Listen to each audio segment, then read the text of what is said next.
मेरी मालकिन की छोटी बेटी हर रात कमरे में घी और केला लेकर जाती थी। सब लोगों से छुपकर वो ये करती थी, लेकिन मेरी नज़र तो उन पर पड़ ही जाती थी, क्योंकि रसोई घर में मैं काम कर रही होती थी। ये काम उनका रोज का होता था। एक दिन मैंने उनका ये राज जानने के लिए उन पर नज़र रखी कि आखिर ये केले और घी का करती क्या है अपने कमरे में, और कुछ घंटों बाद जब बाहर आती है तो पसीने से लथपथ होती हैं। एक दिन मैंने उनके कमरे में छुपकर ये सब देखना चाहा। फिर मैंने जो देखा उसे देखकर तो मेरे पैरों तले से जमीन खिसक गई थी। मैंने देखा कि वो दरअसल मेरा नाम कविता है। मैं एक गरीब खानदान में पैदा हुई थी। मेरे माता पिता लोगों के खेतों में काम करके 2 वक्त का खाना जुटाते थे। मैं अपने माता पिता की इकलौती संतान थी। घर के हालात ठीक न होने की वजह से मेरे माता पिता मुझे पढ़ाई लिखाई न करवा सके। जैसे तैसे हमारे दिन निकल रहे थे। जिमीदार के खेतों में दिहाड़ी पर काम करके बदले में 2 वक्त का भोजन जुटा पाते थे। मेरी उम्र 15 साल की थी। मैं अपने माता पिता को ऐसे खेतों में दिन रात मेहनत करते देखती तो मुझे बहुत तकलीफ होती थी। इसी वजह से मैं भी उनके साथ काम करने चली जाती। ऐसे ही कुछ दिन बाद मेरे पिताजी की तबीयत बहुत बिगड़ गई। उन्हें हॉस्पिटल लेकर जाया गया, जहां पर डॉक्टर ने हजारों का खर्चा बताया उनके इलाज में। अब हम लोगों के पास तो इतने रुपए थे नहीं, इसीलिए मेरी माँ जिमीदार जी के पास गई, जिनके खेतों में हम लोग काम करते थे। उनके सामने अपनी झोली फैलाकर मदद मांगने लगी, लेकिन जमींदार ने इतने पैसे देने से मना कर दिया।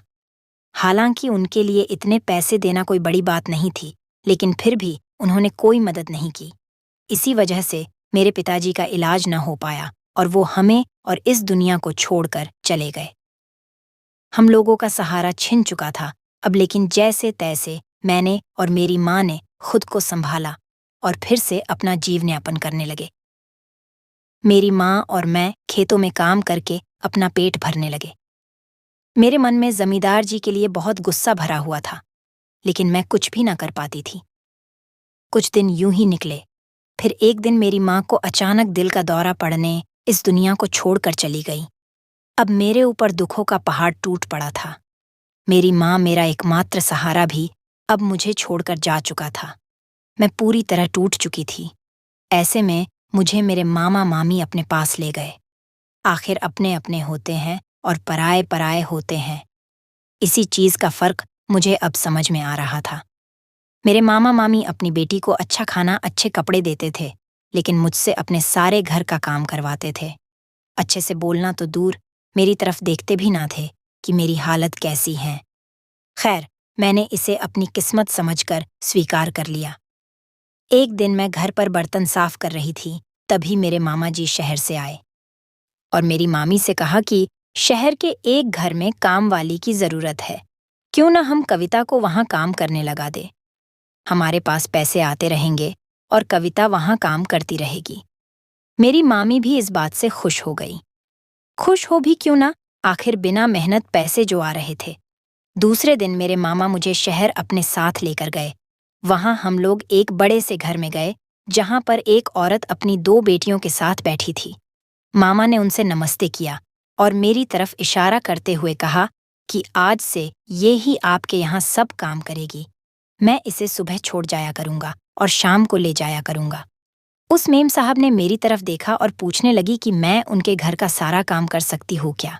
मैंने बिना कुछ बोले हाँ में इशारा कर दिया। इतने बड़े घर का इतना सारा काम मेरे अकेली से करने में बहुत कठिनाई भरा था, लेकिन मैं हाँ के अलावा कुछ बोल भी नहीं सकती थी, क्योंकि मामा मामी का इतना खौफ जो था मेरे मन में। अब उस मालकिन ने मुझे अपना सारा काम समझा दिया और मैं रसोई घर में काम करने लग गई। पूरा दिन काम करती और शाम को मामा मुझे घर ले जाते। घर जाकर वहीं रूखी सूखी रोटी खाने को मिलती और गर्मी में सो जाती। दूसरे दिन फिर मामा मुझे मालकिन के घर छोड़ जाते। कुछ दिन ऐसे ही चलता रहा। एक दिन मालकिन के घर पर बहुत सारे मेहमान आए तो काम भी बहुत हो गया था। इसी वजह से मालकिन ने मुझे शाम को घर नहीं भेजा। मेरे मामा से कहा कि जब तक हमारे मेहमान यहाँ पर हैं, आप कविता को यहीं पर रहने दो, क्योंकि देर रात सब लोग खाना खाते हैं, जिसकी वजह से काम भी बढ़ जाता है। मेरे मामा ने मुझे वहां पर छोड़ दिया और खुद घर पर आ गए। मैं वहां पर देर रात तक काम करती और वहीं पर मालकिन ने एक कमरा दे दिया, उसमें रहने लगी। मुझे मामा मामी के घर से ज्यादा अच्छा लगता वहां पर, क्योंकि मुझे अच्छा खाना और पंखे वाले कमरे में रहने दिया जाता था। लेकिन जब भी मैं मालकिन को उनकी बेटियों के साथ देखती तो मुझे भी मेरी माँ की याद आ जाती। खैर, कुछ दिन बाद मेहमान तो चले गए, लेकिन मालकिन ने मुझे अपने घर नहीं भेजा। उन्होंने मामा को साफ बोल दिया कि कविता यहाँ पर ही रहेगी। अब मालकिन और उनकी छोटी बेटी के साथ मेरी अच्छी बनने लगी थी। त्योहार पर मालकिन मुझे नए कपड़े भी दिलाती थी। मालकिन की छोटी बेटी बहुत अच्छी थी, वो मुझसे घुल मिल गई, लेकिन उनकी बड़ी बहन बहुत गुस्से वाली थी। वो मुझे एक नौकरानी ही बोलती थी और ठीक से बात भी नहीं करती थी। एक दिन मालकिन और उनकी बेटियों को कहीं बाहर जाना था, 2 दिन के लिए कोई शादी फंक्शन में। तो मालकिन ने मुझे अपना घर संभालने को बोला कि तुम यहाँ रहना। अब इतने दिनों से मैं उनकी देखभाल कर रही थी तो उन्हें मुझ पर विश्वास हो गया था, लेकिन मैंने मना कर दिया क्योंकि इतने बड़े घर में मुझे भी अकेले रहने में डर लगता था। फिर मालकिन ने मामा को वहां बुलाया और मेरे पास रहने के लिए बोला। मामा ने तुरंत हाँ बोल दिया और मालकिन चली गई। अब मैंने अपना और मामा जी का खाना बनाया और खाकर सोने चले गए। रात को करीब 12 बजे मेरे मामा जी ने उठकर कमरे का दरवाजा खोला और बाहर चले आए। दरवाजे की आवाज से मेरी नींद खुल गई थी। पहले मैंने सोचा कि शायद वो पानी पीने रसोई घर में गए होंगे, लेकिन कुछ देर इंतजार करने के बाद तक वो वापस नहीं आए, तो मैं भी बाहर चली आई देखने के लिए कि आखिर वो कहाँ गए। मेरे इधर उधर देखने के बाद मुझे मालकिन के कमरे से आवाज सुनाई दी। मैंने जैसे ही उनके कमरे में झांक कर देखा तो वहां पर मेरे मामा जी मालकिन की अलमारी से कुछ तलाश कर रहे थे। मैंने पूछा, क्या ढूंढ रहे हो मामा जी? तो वो एकदम घबरा गए। उन्होंने कहा, कुछ नहीं, बस यूं ही देख रहा था कि अलमारी कितनी अच्छी है। मुझे समझ आ गया था कि मामा जी यहाँ चोरी की फिराक में है। इतना बड़ा घर और इतने अमीर लोगों के घर में खुद को अकेला पाकर प्रत्येक आदमी के मन में पाप जाग ही जाता है, तो फिर मेरे मामा जी तो ऐसी छोटी मोटी चोरियां गांव में करते ही रहते थे। लेकिन मुझे डर था कि मामा यहाँ पर कोई भी गड़बड़ न करे, क्योंकि मैं नहीं चाहती थी कि मालकिन का विश्वास टूटे। खैर, मैंने मामा पर हर समय नजर रखनी शुरू कर दी। एक क्षण के लिए भी मैं उनको अकेला नहीं छोड़ती थी। रात को भी गहरी नींद में ना सोती थी। ऐसे ही 2 दिन निकल गए और मालकिन और उनकी बेटियां वापस आ गईं। उनके आने के बाद मामा जी भी वापस चले गए। मालकिन मेरे लिए कुछ कपड़े लेकर आई थी, जिनको पाकर मैं बहुत खुश थी। ऐसे ही दिन निकलते गए। फिर एक दिन मैंने मालकिन की छोटी बेटी रीतू को अपने कमरे में केला और घी ले जाते हुए देखा। वो ऐसे चोरों की तरह नजर चुराकर कमरे में जा रही थी, मानो उन्हें कोई देख भी न ले। मुझे थोड़ा अजीब सा लगा कि आखिर रीतू केले और घी का क्या करेंगी। दरअसल मालकिन के पति कुछ समय पहले गुजर गए थे। तभी से वो अपनी दोनों बेटियों के साथ अकेली रहती है। जमीन जायदाद होने की वजह से उनके अच्छे दिन थे। मैंने रीतू की बात को इतना गंभीरता से नहीं लिया, क्योंकि मुझे लगा होगा कि पढ़ाई करने वाली लड़की हैं, कुछ करती होंगी। आए दिन रीतू की सहेलियां घर पर आती थीं और ये सब मिलकर कुछ न कुछ प्रैक्टिकल करती थीं। मैं दूर खड़ी उनकी ये सब प्रतिक्रिया देखती थी। एक दिन मैंने रीतू से पूछ लिया कि रीतू, आप सब लड़कियां मिलकर ये क्या करती हैं? तो उन्होंने बताया था कि हम लोग विज्ञान की पढ़ाई करती हैं, जिसकी वजह से ये प्रैक्टिकल करती हैं। मुझे कुछ समझ में नहीं आया, क्योंकि मैं कभी स्कूल नहीं गई थी, तो मुझे कैसे पता होगा पढ़ाई के बारे में। बस इसी वजह से मैं रीतू की उस केले और घी वाली बात को नज़रअंदाज कर गई थी। मैं सब लोगों को खाना खिलाकर बर्तन साफ करती और रसोई घर को साफ करती थी। इसी बीच रीतू रोजाना फ्रिज से केला निकालती और एक कटोरी में घी डालती और अपने कमरे में लेकर जाती। अब तो ये रोज का काम हो गया था। मेरा रीतू के सामने ही कमरा था। देर रात को रीतू कमरे से बाहर आती और अपने हाथ धोती। उनका पूरा शरीर पसीने से लथपथ होता था। कभी कभी मेन जाग रही होती थी तो ये सब दिख जाता, वरना रोजाना मैं रीतू को बाहर आते नहीं देखती थी, क्योंकि जब तक वो आती मेरी आंख लग जाती थी। अब तो मुझे ये सब पढ़ाई का मामला नहीं लगा, क्योंकि अगर पढ़ाई के लिए या अपने प्रैक्टिकल के लिए रीतू केला और घी लेकर जाती तो ऐसे छुपकर क्यों जाती? उन्हें किस बात का डर था? मेरे दिमाग में दिन रात सिर्फ यही बात दौड़ती थी कि आखिर रीतू अपने कमरे में करती क्या है। मैंने इस बारे में मालकिन से बात करने की सोची। मैं मालकिन के कमरे में गई तो वो फोन पर किसी से बात कर रही थी। फिर मैं बिना कुछ बोले वहां से आ गई। उसके बाद मैंने विचार किया कि कहीं रीतू कुछ और ही कर रही हो और मैं वजह घर में मालकिन को बताकर तमाशा खड़ा कर दूं तो ये अच्छा नहीं होगा। इसी वजह से मैंने इस बात को छोड़ दिया और ध्यान देना बंद कर दिया। ऐसे ही एक दिन मुझे नींद नहीं आ रही थी, क्योंकि इसी दिन मेरी माँ इस दुनिया को छोड़कर गई थी। मैं उनकी यादों में खोई हुई थी। तभी रीतू अपने कमरे से बाहर निकली तो उनकी आंखों से आंसू बह रहे थे। मैंने कमरे से बाहर निकलकर रीतू के पास जाकर पूछा कि आप रो क्यों रही हैं?